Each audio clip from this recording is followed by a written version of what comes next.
بسم اللہ الرحمن الرحیم۔ محترم ناظرین، السلام علیکم۔ پروفٹ سیریز میں آپ کو خوش آمدید کہتے ہیں۔ ناظرین، آج ہم حضرت لوط علیہ السلام کا قصہ بیان کریں گے۔ حضرت لوط علیہ السلام حضرت خلیل ابراہیم علیہ السلام کے بھتیجے ہیں۔ اللہ تعالیٰ نے حضرت لوط علیہ السلام کا پورے قرآن میں 27 بار ذکر کیا ہے۔ یہ ذکر 14 سورتوں میں متفرق مقامات پر آیا ہے۔ آپ کا والد آپ کے بچپن ہی میں فوت ہو گیا تھا، اس لیے آپ نے اپنے دادا آزر کے گھر اپنے چچا ابراہیم علیہ السلام کے ہاں پرورش پائی۔ یہی وجہ ہے کہ حضرت ابراہیم علیہ السلام کو آپ سے بے حد محبت تھی۔ جس وقت پوری قوم سیدنا ابراہیم علیہ السلام کے خلاف کھڑی ہوئی، حضرت ابراہیم علیہ السلام کے اتنے پند و نصیحت پر بھی ان کی قوم قبول اسلام پر آمادہ نہ ہوئی۔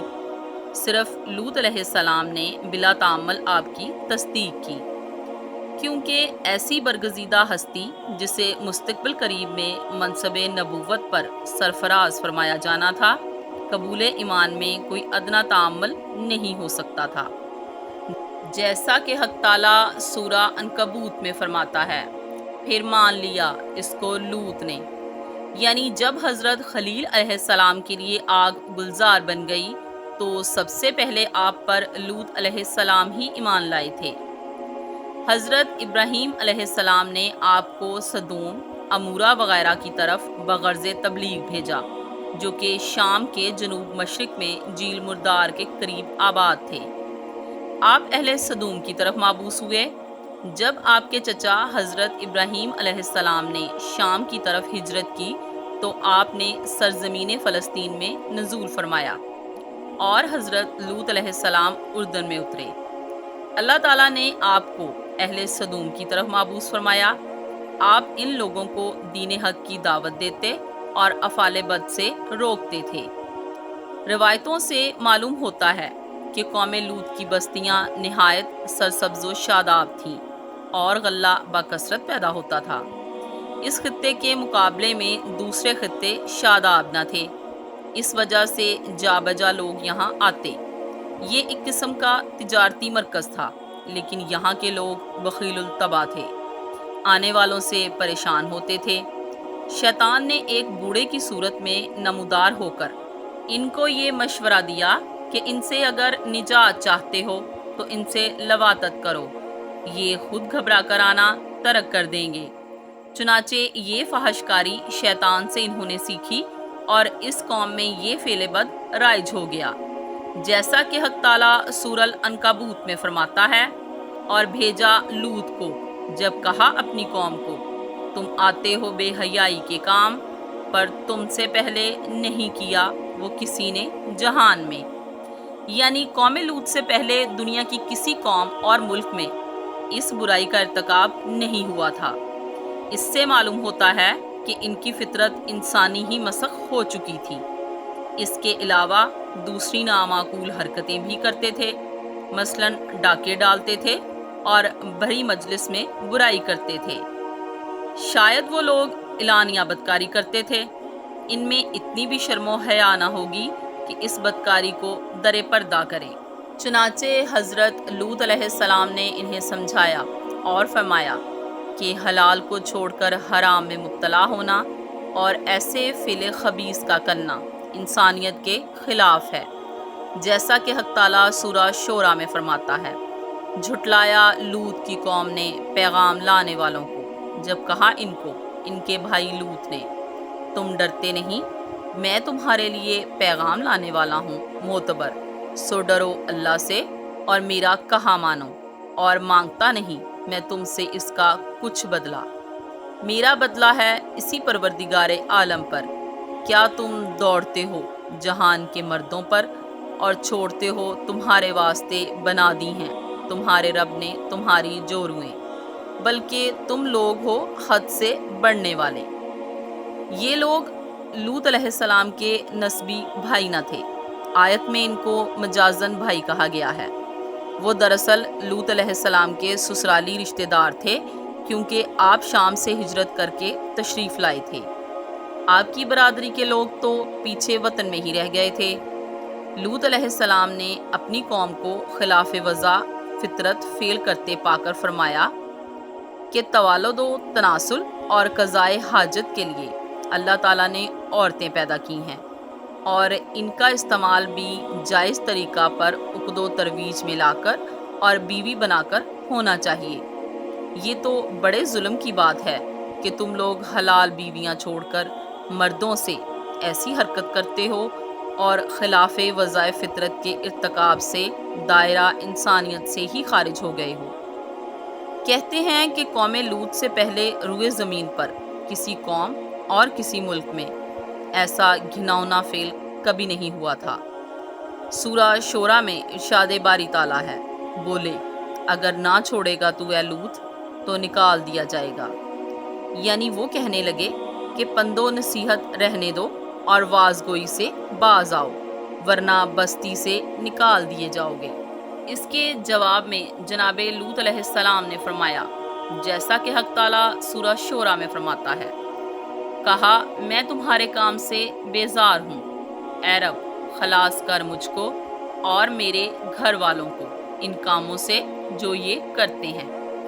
یعنی پیغمبر خدا نے فرمایا کہ یہ دھمکی مجھے حق گوئی سے باز نہیں رکھ سکتی، میں تمہاری شیطانیت سے سخت متنفر ہوں، اور آپ نے اپنے رب سے ان سے اور ان کے افعال بد سے نجات کی دعا کی۔ شام کے شہر صدوم اور گرد و نواح کی بستیوں کے لوگ بت پرست اور نہایت بدکار بھی تھے۔ حضرت لوط علیہ السلام نے ان میں رہ کر بہت لمبے عرصے تک پند و ناصحہ کرتے رہے، لیکن انہوں نے ایک نہ سنی اور وہ اپنے افعال بد پر قائم رہے، جیسا کہ حق تعالیٰ سورہ الاعراف میں فرماتا ہے، اور بھیجا لوط کو جب کہا اس نے اپنی قوم کو کیا تم کرتے ہو ایسی بے حیائی کہ تم سے پہلے نہیں کیا کسی نے اس کو جہان میں، تم دوڑتے ہو مردوں پر شہوت کے مارے عورتوں کو چھوڑ کر، بلکہ تم لوگ ہو حد سے گزرنے والے۔ اور کچھ جواب نہ دیا اس کی قوم نے مگر یہی کہا کہ نکالو ان کو اپنے شہر سے، یہ لوگ بہت ہی پاک رہنا چاہتے ہیں۔ یعنی حضرت لوط علیہ السلام کی نصیحت انہیں ناگوار گزری، بجائے اس کے کہ آپ کی نصیحت مانتے اور نیک بنتے۔ اہل صدوم نے باہم مشورہ کیا کہ جب لوط علیہ السلام ہم کو گندا اور ناپاک سمجھتے ہیں اور خود کو پاک و صاف سمجھتے ہیں تو گندوں میں پاکوں کا کیا کام، ان کو شہر سے نکال دینا چاہیے۔ سورہ العنکبوت میں ارشاد باری تعالیٰ ہے، کیا تم دوڑتے ہو مردوں پر اور راہ مارتے ہو اور کرتے ہو مجلس میں برا کام؟ پھر کچھ جواب نہ تھا اس کی قوم کا مگر یہی کہ بولے لیا ہم پر عذاب اللہ کا اگر تو ہے سچا، بولا اے رب میری مدد کر ان شریر لوگوں میں۔ یعنی جب حضرت لوط علیہ السلام نے انہیں ان کے افعال بد سے روکا تو وہ کہنے لگے اگر تم واقعی خدا کے پیغمبر ہو اور حقیقت میں ہمارے یہ کام قابل ملامت ہے اور مستجب سزا ہیں تو اللہ کے جس عذاب کی دھمکی دیتے ہو وہ عذاب ہم پر لے آؤ۔ جب لوط علیہ السلام ان کی طرف سے قطعاً مایوس ہو چکے اور یقین ہو گیا کہ ان کی آئندہ نسل بھی انہی کے نقش قدم پر چلے گی تو بادل ناخواستہ ان کی ہلاکت کی دعا کی۔ جب دعا موقف اجابت پر پہنچی تو حق تعالیٰ نے عذاب کی خبر دینے کے لیے فرشتے معین فرما دیے، جیسا کہ حق تعالیٰ سورہ العنکبوت میں فرماتا ہے، اور جب پہنچے ہمارے بھیجے ہوئے ابراہیم کے پاس خوشخبری لے کر بولے ہم کو غارت کرنا ہے اس بستی والوں کو، بے شک اس کے لوگ ہو رہے ہیں گنہگار۔ بولا اس میں تو لوط بھی ہیں؟ وہ بولے ہم کو سب معلوم ہے جو کوئی اس میں ہے، ہم بچا لیں گے اس کو اور اس کے گھر والوں کو، مگر اس کی عورت کہ رہے گی وہ رہ جانے والوں میں۔ یعنی جو فرشتے حضرت لوط علیہ السلام کی بستیوں کو تباہ کرنے کے لیے مقرر ہوئے وہ پہلے جناب خلیل علیہ السلام کے دولت خانے پر پہنچے اور انہیں قبر سنی میں تولد فرزند کی خبر سنائی، اور اس کے بعد بتایا کہ ہم صدوم کو تباہ کرنے جا رہے ہیں، کیونکہ وہاں کے لوگ اپنی حرکات سے کسی طور پر باز نہیں آتے۔ ہلاکت کی خبر کے ساتھ بیٹے کی بشارت کا مطلب شاید یہ ہو کہ ایک قوم سے خدا کی زمین خالی کی جانے والی ہے اور دوسری طرف حق تعالیٰ عظیم قوم بنی اسرائیل کی بنیاد ڈالنے والا ہے۔ کیونکہ فرشتوں نے اپنے کلام میں کوئی استثناء نہیں کیا تھا، اس لیے ابراہیم علیہ السلام فرمانے لگے، اس بستی میں لوط بھی موجود ہیں، وہاں عذاب نہ بھیجا جائے، اس طرح لوط کو غضب پہنچے گا۔ فرشتوں نے اطمینان دلایا کہ جو لوگ وہاں رہتے ہیں ہمیں ان سب کا علم ہے، ہم لوط کو اور ان کے خاندان والوں کو اور ان کے مومن پیروں کو اس عذاب سے بچا لیں گے۔ اس کی صورت یہ ہوگی کہ نزول عذاب سے پہلے ان کو بستی سے نکال لیا جائے گا، البتہ ان کی کافرہ بیوی معذبین میں شامل ہے، جیسا کہ حق تعالیٰ سورہ ہود میں فرماتا ہے، پھر جاتا رہا ابراہیم سے ڈر اور آئی اس کو خوشخبری، جھگڑنے لگا ہم سے قوم لوط کے حق میں، البتہ ابراہیم تحمل والا، نرم دل، رجوع رہنے والا ہے۔ اب ابراہیم علیہ السلام قوم لوط کی طرف متوجہ ہوئے اور اللہ تعالیٰ سے ان کے بارے میں سفارش کرنے لگے۔ اس عرض داشت کے ضمن میں آپ کہنے لگے کہ وہاں تو لوط علیہ السلام ہی موجود ہیں، اس لیے عذاب نہ بھیجا جائے ورنہ ان کو بھی غضب پہنچے گا۔ اس سے شاید یہ غرض تھی کہ اس بہانے سے قوم لوط بچ جائے، اور ممکن ہے کہ قوم لوط کو تباہی سے بچانے کی کوشش اس امید پر مبنی ہو کہ آپ ان کے قبول اسلام کے متوقع ہوں گے، چونکہ جناب ابراہیم بڑے حلیم الطبع اور رفیق القلب تھے، اس لیے انہوں نے سفارش میں مبالغہ کیا۔ گو یہ گفتگو فرشتوں سے ہوئی، لیکن مقصد حق تعالیٰ سے عرض معروض کرنا تھا، جیسا کہ حق تعالیٰ سورہ ہود میں فرماتا ہے، اے ابراہیم چھوڑ یہ خیال، وہ تو آ چکا حکم تیرے رب کا، اور ان پر آتا ہے عذاب جو لوٹایا نہیں جاتا۔ حضرت ابراہیم علیہ السلام کو اطمینان دلانے کے بعد فرشتے حضرت لوط علیہ السلام کے پاس پہنچے۔ دراصل ملائکہ نہایت حسین و جمیل مردوں کی شکل میں بحیثیت مہمان حضرت لوط علیہ السلام کے پاس آئے، جیسا کہ حق تعالیٰ سورہ العنکبوت میں فرماتا ہے، اور جب پہنچے ہمارے بھیجے ہوئے لوط کے پاس، ناخوش ہوا ان کو دیکھ کر اور تنگ ہوا دل میں، اور وہ بولے، مت ڈر اور غم نہ کھا، ہم بچائیں گے تجھ کو اور تیرے گھر والوں کو، مگر عورت تیری رہ جائے گی رہ جانے والوں میں، یعنی آپ ان کو پہچان نہ سکے، اور یہ گمان کر کے کہ انسان ہیں بہت تنگ دل ہوئے اور سوچنے لگے کہ اب مہمانوں کی عزت فساق قوم کے ہاتھ سے کیسے بچائیں۔ اپنے یہاں ٹھہرانا اخلاق و مروت اور مہمان نوازی کے خلاف ہے۔ ٹھہراتا ہوں تو اس بدکار قوم سے ان کی آبرو کا تصور دشوار ہے، جیسا کہ حق تعالیٰ سورہ ہود میں فرماتا ہے، اور جب پہنچے ہمارے بھیجے ہوئے لوط کے پاس، غمگین ہوا ان کے آنے سے اور تنگ ہوا دل میں، اور بولا، آج بڑا سخت دن ہے۔ یعنی جب حضرت لوط علیہ السلام نے حسین صورتوں میں ان کے ہیبت و جمال کو دیکھا تو قوم کی خباثت اور بدفعلی کا خیال کر کے بہت غمگین ہوئے۔ مروی ہے کہ ملائکہ کو حکم الہی یہ تھا کہ وہ قوم لوط کو اس وقت تک ہلاک نہ کریں جب تک خود حضرت لوط علیہ السلام اس قوم کی بدعملی پر 4 مرتبہ گواہی نہ دیں۔ چنانچہ جب یہ فرشتے حضرت لوط علیہ السلام سے ملے تو آپ نے ان سے فرمایا، کیا تمہیں اس بستی والوں کا حال معلوم نہ تھا؟ فرشتوں نے کہا، ان کا کیا حال ہے؟ آپ نے فرمایا کہ میں گواہی دیتا ہوں کہ عمل کے اعتبار سے روئے زمین پر یہ بدترین بستی ہے، اور یہ بات آپ نے 4 مرتبہ فرمائی۔ حضرت لوط علیہ السلام کی بیوی جو کہ کافرہ تھی نکلی، اور اس نے اپنی قوم کو جا کر خبر دی کہ حضرت لوط علیہ السلام کے یہاں ایسے خوبرو اور حسین مہمان آئے ہیں جن کی مثل اب تک کوئی شخص نظر نہیں آیا۔ چنانچہ یہ سن کر ساری قوم نے حضرت لوط علیہ السلام کے گھر کا رخ کیا، جیسا کہ حق تعالیٰ سورہ ہود میں فرماتا ہے، اور آئی اس کے پاس قوم اس کی دوڑتی ہوئی بے اختیار اور آگے سے کر رہے تھے برے کام۔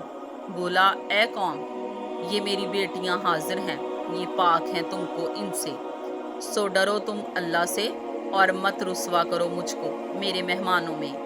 کیا تم میں ایک بھی مرد نیک چلن نہیں؟ بولے، تمہاری قوم کی بیٹیوں سے ہمارا کوئی حق نہیں، اور تم ضرور جانتے ہو جو ہماری خواہش ہے۔ یعنی حضرت لوط علیہ السلام نے اپنی قوم کو باز رکھنے کی ہر ممکن کوشش کی اور انہیں مہمانوں کا لحاظ کرنے کی درخواست کی، اور ان کی عورتوں کو جو کہ قوم کی بیٹیاں تھیں بزرگان شفقت سے اپنی بیٹیاں فرمایا، تاکہ اس حسن اخلاق سے فائدہ اٹھائیں اور حمیت سیکھیں، لیکن انہوں نے صاف طور پر عورتوں سے رغبت کرنے سے انکار کر دیا۔ دراصل لوط علیہ السلام ان فرشتوں کو ابھی تک انسان ہی سمجھ رہے تھے، جیسا کہ حق تعالیٰ سورہ الحجر میں فرماتا ہے، اور جب پہنچے لوط کے گھر وہ بھیجے ہوئے، بولا، تم لوگ ہو اوپرے؟ بولے، نہیں، ہم لے کر آئے ہیں تیرے پاس وہ چیز جس پر وہ جھگڑا کرتے ہیں، اور ہم لائے تیرے پاس پکی بات اور ہم سچ کہتے ہیں۔ غرض حضرت لوط علیہ السلام نے اہل فسق و فجور سے فرمایا کہ اے لوگو، ان کو دک کر کے مجھے خاص و عام میں رسوا نہ کرو، جیسا کہ سورہ الحجر میں ارشاد باری تعالیٰ ہے، اور لوط نے کہا، یہ لوگ میرے مہمان ہیں، سو مجھ کو رسوا مت کرو اور ڈرو اللہ سے، میری آبرو مت کھو۔ بولے، کیا ہم نے تجھے منع نہیں کیا جہان کی حمایت سے؟ بولا، یہ حاضر ہیں میری بیٹیاں اگر تم کو کرنا ہے، قسم ہے تیری جان کی وہ اپنی مستی میں مدہوش ہیں۔ یعنی آپ نے اپنی قوم سے فرمایا کہ مہمان کی اہانت میزبان کی توہین ہے، پس اگر ان مسافروں کا خیال نہیں کرتے تو میرا ہی کچھ پاس و لحاظ کرو، میں تمہارا ہم وطن ہوں، یعنی مجھے ان مہمانوں کی نظر میں رسوا نہ کرو۔ یہ سمجھیں گے کہ ان کی شہر میں کوئی قدر و بکت ہی نہیں۔ قوم نے جواب دیا کہ یہ رسوائی آپ نے خود اپنے ہاتھوں خریدی ہے کہ ان کو مہمان بنایا، یعنی واقعی تم نے مجھ کو اجنبی لوگوں کی حمایت سے روکا، لیکن سوچو اس کا مقصد کیا ہے؟ یہی کہ میں تمہاری غیر فطری نفس پرستی کے راستے میں حائل ہوتا ہوں، ایسی حالت میں کہ حلال مواقع تمہارے سامنے موجود ہیں، پھر کیوں حرام کاری کے مرتکب ہوتے ہو؟ یعنی تمہاری بیویاں جو کہ میری بیٹیوں کے برابر ہیں تمہارے گھروں میں موجود ہیں حاجت براری کے لیے، وہ کافی ہیں۔ یہ بات کس قدر افسوسناک ہے کہ حلال اور ستھری چیز کو چھوڑ کر حرام کی گندگی میں ملوث ہوتے ہو، جیسے کہ حق تعالیٰ سورہ ہود میں فرماتا ہے، بولے، اے کاش مجھے تمہارے مقابل زور ہوتا یا کسی مضبوط پائے کی پناہ لیتا۔ یعنی حضرت لوط علیہ السلام نے اپنی قوم کی ہٹ درمی دیکھی تو فرمایا، مجھ میں اگر تمہارے مقابلے کی طاقت ہوتی یا ایسا قبیلہ رکھتا جو میری مدد کرتا تو تم سے مقابلہ و مقاتلہ ضرور کرتا۔ حضرت لوط علیہ السلام نے مکان کا دروازہ بند کر لیا تھا اور اندر سے یہ گفتگو فرما رہے تھے۔ قوم نے چاہا کہ دیوار توڑ کے اندر چلے جائیں۔ سورہ الہود میں ارشاد باری تعالیٰ ہے، مہمان بولے، اے لوط، ہم بھیجے ہوئے ہیں تیرے رب کے، ہرگز نہ پہنچ سکیں گے تجھ تک، سو لے نکل اپنے لوگوں کو کچھ رات سے، اور مڑ کر نہ دیکھے تم میں سے کوئی مگر تیری عورت کو پہنچ کر رہے گا جو ان کو پہنچے گا۔ ان کے وعدے کا وقت ہے صبح کا، کیا صبح نہیں ہے نزدیک؟ یعنی فرشتوں نے حضرت لوط علیہ السلام کا اضطراب دیکھا تو کہنے لگے، اے لوط علیہ السلام، ہم آدمی نہیں ہیں جو آپ اس قدر پریشان ہیں، ہمارا یہ کچھ نہیں بگاڑ سکتے، اور آپ اپنے لیے بھی کچھ اندیشہ نہ کریں، یہ آپ کو کچھ تکلیف نہیں پہنچا سکتے، بلکہ ہم تو ان کے لیے ایسا عذاب لے کر آئے ہیں جو ان کا کلا کما کر دے گا۔ پھر فرشتوں نے حضرت لوط علیہ السلام سے کہا، آپ رات کے کسی حصے میں اپنے گھر والوں کو لے کر یہاں سے نکل جائیے، سب لوگ جلدی چلے جائیں۔ جیسا کہ حق تعالیٰ سورہ الحجر میں فرماتا ہے، سو لے نکل اپنے گھر کو کچھ رات رہے سے، اور تو چل ان کے پیچھے اور مڑ کر نہ دیکھے تم میں سے کوئی، اور چلے جاؤ جہاں تم کو حکم ہے، اور مقرر کر دی ہے ہم نے اس کو یہ بات کہ ان کی جڑ کٹے گی صبح ہوتے ہی، یعنی کوئی رہ نہ جائے یا لوٹ نہ جائے، اور کوئی مڑ کر بھی نہ دیکھے، اور سب جلدی چلے جائیں، یعنی ملک شام کی طرف، مگر آپ کی بیوی بوجہ مسلمان نہ ہونے کے نہ جائے گی۔ فرشتوں نے کہا کہ ہم رات کے وقت نکل جانے کو اس لیے کہتے ہیں کہ ان کے وعدہ عذاب کا وقت صبح کا ہے۔ لوط علیہ السلام ان فاسقوں کی حرکتوں سے تنگ ہو گئے تھے۔ وہ فرشتوں سے کہنے لگے، جو کچھ ہونا ہے صبح کی بجائے ابھی ہو جائے تو بہتر ہے۔ اس پر فرشتے بولے، کیا صبح کا وقت قریب نہیں؟ غرض لوط علیہ السلام شبہ شب ہی دور نکل گئے، جیسا کہ حق تعالیٰ سورہ ہود میں فرماتا ہے، پھر جب پہنچا حکم ہمارا، کر ڈالی ہم نے وہ بستی اوپر نیچے، اور برسائے ہم نے اس پر پتھر کنکر کے تہ بتہ نشان کیے ہوئے تیرے رب کے پاس، اور نہیں ہے وہ بستی ان ظالموں سے کچھ دور۔ یعنی جب عذاب کا حکم الہی آ پہنچا اور یہ لوگ دروازے توڑنے لگے، اس پر فرشتوں نے اپنے پر جھاڑے اور یہ دروازہ توڑنے والے اندھے ہو گئے اور حضرت لوط کے گھر سے نکل کر بھاگے، انہیں راستہ دکھائی نہ دیتا تھا۔ پھر خدائے قاہر نے اس سرزمین کو الٹ کر اس کا اوپر کا تختہ نیچے کر دیا اور نیچے کا تختہ اوپر کر دیا، کچھ ایسے کہ قوم لوط کے شہر جس طبقہ زمین پر تھے اور ان کے 5 شہروں کو، جن میں سب سے بڑا صدوم تھا اور ان میں 4 لاکھ آدمی بستے تھے، اتنا اونچا اٹھایا کہ وہاں کے کتوں اور مرغوں کی آوازیں آسمان پر پہنچنے لگیں، اور اتنی آہستگی سے اٹھایا کہ کسی برتن کا پانی نہ گرا اور کوئی سونے والا بیدار نہ ہوا۔ پھر اس زمین پر جھاواں برسانا شروع کر دیا جو کہ پتھروں کی مانند ہو جاتا ہے۔ یہ جھاویں دوسرے پتھروں سے ممتاز تھے کیونکہ ان پر خاص رنگ اور نقوش بنے ہوئے تھے، یعنی زمین اوپر اٹھا کر الٹ دی گئی، جب وہ نیچے گرے تو اوپر سے ان پر پتھراؤ کیا گیا، اور بعض نے کہا کہ جو بستی میں تھے وہ الٹ دیے گئے، اور جو کھیتی باڑی اور دوسرے کاموں کے لیے باہر گئے ہوئے تھے ان پر سنگباری ہوئی۔ اور وہ عورت یعنی حضرت لوط علیہ السلام کی بیوی جو کہ کافرہ تھی اور اہل صدوم سے اسے بہت محبت تھی، وہ اس طرح ہلاک ہوئی کہ جب لوط علیہ السلام ماں مومنین اس بستی سے نکلے تو وہ بھی ساتھ تھی۔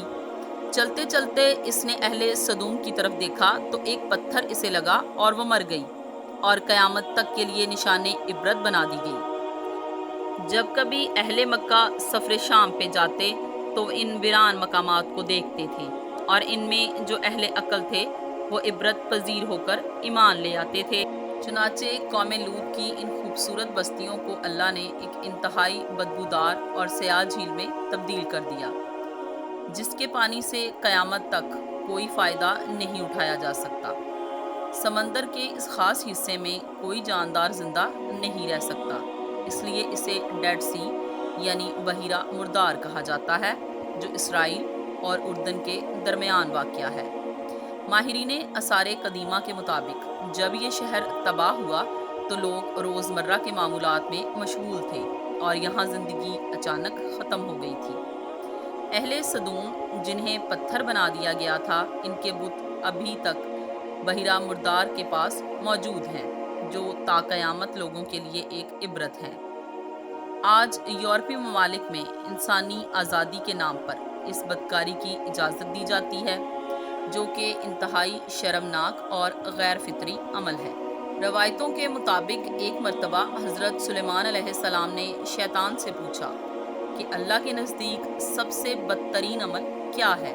ابلیس بولا، جب مرد مرد سے بدفعلی کرے اور عورت عورت سے خواہش پوری کرے۔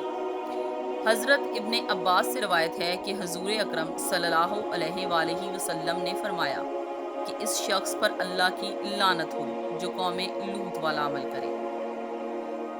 امید کرتی ہوں کہ آپ کو میری آج کی یہ ویڈیو پسند آئی ہوگی۔ مزید اس طرح کی خوبصورت اور دلچسپ ویڈیوز دیکھنے کے لیے میرے چینل کو سبسکرائب کریں اور لائک کریں۔ خوش رہیے، آباد رہیے۔ اللہ حافظ۔